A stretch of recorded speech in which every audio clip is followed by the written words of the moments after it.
اللہ کا احسان ہے کہ اللہ سبحانہ تعالیٰ نے ہمیں زندگی میں یہ موقع دیا۔ اس سال ہم ان 10 دنوں میں اللہ سبحانہ تعالیٰ کی عبادت کر کے، ذکر اذکار کر کے اور نیکیاں کر کے اللہ سبحانہ تعالیٰ کا قرب حاصل کر سکتے۔ ہمیں نہیں پتا کہ اگلے سال ہماری زندگی میں یہ مدد دے گی کہ نہیں دے گی، تو اس لیے ہم سبھی کوشش کریں گے کہ اس سال ہم ان 10 دنوں کا بھرپور فائدہ اٹھا سکیں۔ اب دیکھیے کامیاب انسان جو ہوتا ہے اس کو پتا ہوتا ہے کہ اس نے کس وقت کیا فیصلہ کرنا ہے اور اس سے کامیابی کیسے حاصل کرنی ہے۔ ایک بزنس مین ہے، ایک بزنس کو یہ پتا ہوتا ہے کہ کس زمانے میں اس کی کون سی ڈیلز لگانی ہے اور اس کو کیسے فائدہ ہوگا۔ اب کسان کو دیکھیے کہ اس کو اچھے سے اندازہ ہوتا ہے کہ اس نے کون سے سیزن میں بیج بونا ہے اور اسے کس طرح سے اس کی بہترین فصل ہو سکتی ہے۔ اسی طرح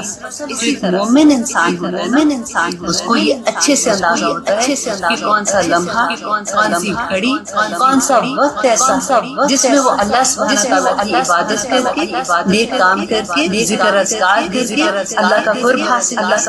نبی صلی اللہ علیہ وسلم نے ہمیں بتایا تھا کہ رمضان کی وہ 10 راتیں جس میں لیلۃ القدر، وہ راتیں اور ذی الحج کے یہ جو 10 دن ہیں اس سے افضل کوئی دن اور کوئی رات نہیں۔ اب دیکھیے ان 10 دنوں میں جو ذکر ہے اللہ سبحانہ تعالیٰ کو پسند ہے، اس سے افضل ذکر بھی کوئی نہیں۔ ہم نے کون سا ذکر کرنا ہے؟ اللہ اکبر، لا الہ الا اللہ اور الحمدللہ۔ اگر آپ کو عادت ہے، اگر آپ کو عادت ہے نماز تسبیح جو پڑھنا، اب دیکھیے اس میں ہم کیا کرتے ہیں؟ سبحان اللہ والحمدللہ